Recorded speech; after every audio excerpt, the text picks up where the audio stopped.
Hello, friends. This is Dave Hurwitz, executive editor at ClassicsToday.com, here with random reviews of books from the Overflow Room Annex. And I've got three rather interesting selections, I think, anyway. They're kind of fun. Some of these are directly musical, and some of these are more contextual. You know, they talk about, give you a flavor of the era in which music was written. Anyway, we begin with Beethoven, Schubert, Mendelsohn by Sir George Grove. This is some sort of reprint. It doesn't say who reprinted it, and it doesn't say anything about when it was published, although there's really just nothing here. Sir George Grove, of course, was the Grove of the Grove Dictionary of Music and Musicians, the original one. And he wrote essays on music and musicians beginning, I guess, around the 1860s, maybe even earlier, 1860s and 70s. There are no dates for these essays. Presumably, a lot of them made it into the first edition of the Dictionary of Music and Musicians. And this claims to have an introduction by Eric Blum, which is not here at all. So I'm baffled as to exactly what the provenance of this is. But the essays themselves on these three composers are very interesting. They really are. I mean, Grove was a wonderful writer on music.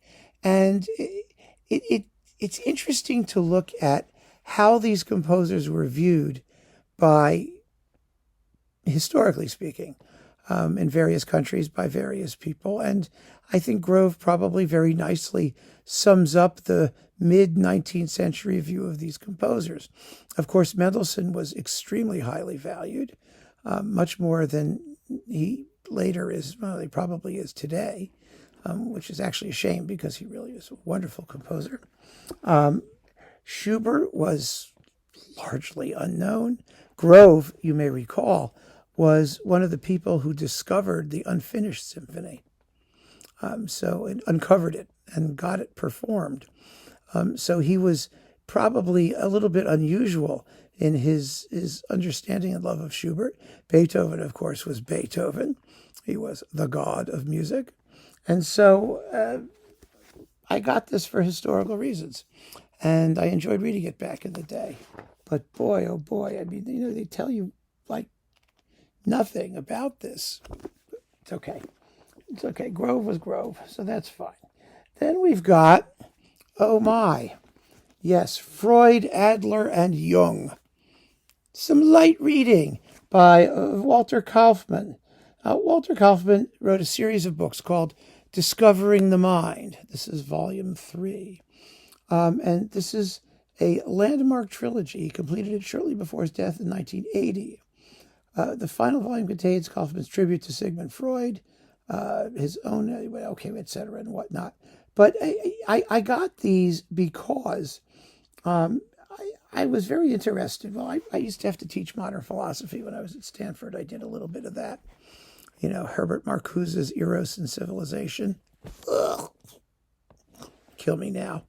And Kaufmann's books were, each of them discussed three major figures in intellectual history, and the history of, thinking about people and philosophy and whatnot. So, philosophy sort of drove me crazy. So I thought this was an interesting way to sort of get caught up on some of these folks. So Freud, Adler, and Jung is the last volume. And it's the one that interested me most because my own historical research was based on fin de siècle Vienna and that period. Remember, Mahler actually went to Freud for a session, and they got along famously, apparently, and had some serious discussions. I am not interested in the internecine philosophical squabbling of which, Kaufmann is so much a part. Freud has been pretty much discredited in modern psychiatric circles. I think his methods have been largely, put to bed, and aren't as respected as they were at the time. But he was still an amazing thinker, and Kaufmann is a passionate defender of Freud. So it was interesting for me to read.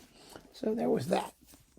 If you're interested in what was going on at fin de siècle Vienna, the turn of the century in Europe and German-speaking lands, and what the latest philosophical currents and things were. This is a good book. It's quite readable. It really is. That's the wonderful thing about Kaufmann. He writes very fluently and very well. So that's fun. And then last but not least, what have we got here? Oh yes, this is amazing. This is The Fascist Revolution Towards a General Theory of Fascism, something that I think never really goes out of date. This is by George L. Mossi, who I was hoping to work with before he retired when he was at the University of Wisconsin. He was a brilliant, brilliant, brilliant historian. We've talked about his book, The Nationalization of the Masses, which is how the Nazis created a national culture out of mass movements, singing societies, gymnastic societies, things like that. And this is really, really wonderful and insightful. The book, Mossi's books were never long. This is a couple hundred pages. Text is only 197 pages. And the chapters have very, very interesting titles that tells you where his thinking goes. Toward a General Theory of Fascism, Fascist Aesthetics and Society, Racism and Nationalism, Fascism and the French Revolution, Fascism and the Intellectuals, The Occult Origins of National Socialism. That's very interesting. Fascism and the Avant-Garde, Nazi Polemical Theater, On Homosexuality and French Fascism, and Nazi Aesthetics, Beauty Without Sensuality. These are really, really cool, thoughtful pieces. Mossi is a great guy to read. He really is. So, those are books. I mean, they're not directly about music, but they're about culture, about aesthetics, about the environment, the intellectual environment around the turn of the century. And if you like that period, if you're interested in, from Wagner on in the Central Europe and France, it's good to have some grounding, I think, in what the major currents of intellectual thought were and culture and aesthetics. And these were books that helped me, and they may help you. I hope they do.